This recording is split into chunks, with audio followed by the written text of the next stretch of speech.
খালেদা জিয়া যেই দিন অসুস্থ হয়েছিলেন রাত্রিবেলায়, অর্থাৎ শুক্রবার দিবাগত রাত্র 2:08 সময় আমি পার্শ্ববর্তী হাসপাতালে টেলিফোন করেছিলাম একটি অ্যাম্বুলেন্স দিয়ে আমাদেরকে একটু সাহায্য করার জন্য, ওনাকে ট্রান্সফার করার জন্য। অত্যন্ত পরিতাপের বিষয়, হাসপাতালের নাকি নিয়ম হচ্ছে তাদের হাসপাতালে ভর্তি হলেই রুগীকে তারা অ্যাম্বুলেন্স সার্ভিস দিবে। এটি অ্যাম্বুলেন্স বা জরুরি চিকিৎসার কোনো নিয়ম হতে পারে? এবং একটি ইঞ্জেকশন অ্যাট্রোপিন, একটি ইঞ্জেকশন অ্যাড্রেনালিন, 2 অ্যাম্পল ইঞ্জেকশনের জন্য তাদেরকে অনুরোধ করেছিলাম ইউনাইটেড হসপিটালের ডিউটি ম্যানেজার চিকিৎসকদেরকে, বাট ডিনাইড। মহান রাব্বুল আলমিনের কাছে শুকরিয়া আদায় করি। আলহামদুলিল্লাহ, আপনাদের সবার দোয়ায়, দেশবাসীর দোয়ায় দেশনেত্রী বেগম খালেদা জিয়া গত শুক্রবার গভীর রাত্রে অত্যন্ত অসুস্থ হয়ে মেডিকেল বোর্ডের চিকিৎসকদের পরামর্শক্রমে এভার কেয়ার হসপিটালে ওনাকে স্থানান্তর করা হয় রাত্র 3টার সময়। পরবর্তীতে উনি এখন পর্যন্ত এখানেই করোনারি কেয়ার ইউনিট এই চিকিৎসাধীন আছেন।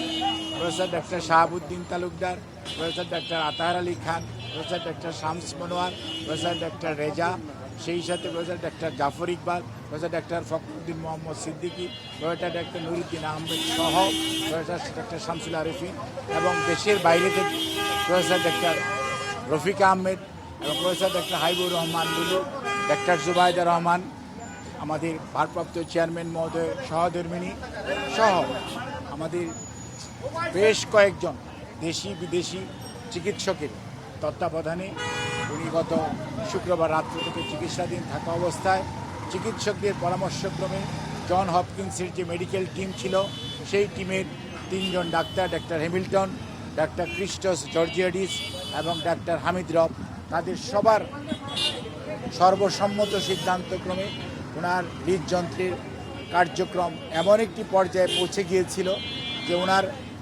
3টি ব্লক ছিল, আপনারা জানেন। 2টি ব্লক সারানো হয়েছিল। আমি বারবার বলতেছিলাম যে কোনো সময় যে কোনো অঘটন ঘটে যেতে পারে। সেই অঘটনটি গত শুক্রবার রাত্রে ঘটতে যাচ্ছিল এবং সেই অবস্থায় ওনাকে চিকিৎসকরা, ওনার মেডিকেল বোর্ডের সদস্যরা দ্রুত হসপিটালে ট্রান্সফার এবং সেই অনুযায়ী ওনার যে চিকিৎসা সেটি শুরু করেন এবং তার সর্বশেষ অবস্থা, অর্থাৎ আজকে প্রথম টেম্পোরারি পেসমেকার, পরবর্তীতে পার্মানেন্ট পেসমেকার লাগিয়ে আজকে এই মুহূর্তে উনি ক্রিটিক্যাল কেয়ার ইউনিটে চিকিৎসকদের সার্বিক তত্ত্বাবধানে নিবিড় পর্যবেক্ষণে রয়েছে। আগামী 24 ঘন্টা না গেলে কোনো অবস্থাতেই তার শারীরিক অবস্থা সম্পর্কে এই মুহূর্তেই কোনো ধরনের কমেন্ট করা খুবই বিব্রতকর হয়ে যেতে পারে। কাজেই আমরা মনে করি আপনাদের মাধ্যমে দেশবাসীর কাছে ওনার পরিবার এবং দলের পক্ষ থেকে, আমাদের ভারপ্রাপ্ত চেয়ারম্যান জনাব তারেক রহমান সাহেবের পক্ষ থেকে, পরিবারের সকল সদস্যের পক্ষ থেকে আপনাদের মাধ্যমে দেশবাসীর কাছে ওনার সুস্থতার জন্য দোয়া চেয়ে আমি এই বক্তব্য শেষ করছি। ধন্যবাদ সবাইকে।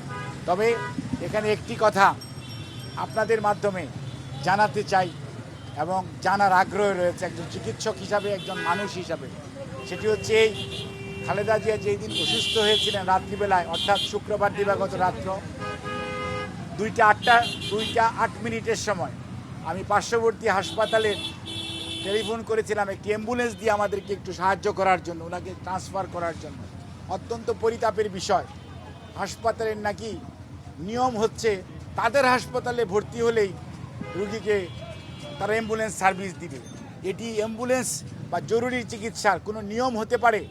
এবং একটি ইঞ্জেকশন অ্যাট্রোপিন, একটি ইঞ্জেকশন অ্যাড্রেনালিন, 2 অ্যাম্পল ইঞ্জেকশনের জন্য তাদেরকে অনুরোধ করেছিলাম ইউনাইটেড হসপিটালের ডিউটি ম্যানেজার চিকিৎসকদেরকে, বাট ডিনাইড। কারণ তাদের বক্তব্য ছিল রুগী তো আমাদের হাসপাতালে ভর্তি হবে না, অর্থাৎ রুগী যদি তাদের হাসপাতালে ভর্তি হয় তাহলেই জরুরি চিকিৎসা পাবে, অন্যথায় জরুরি চিকিৎসা পাবে না।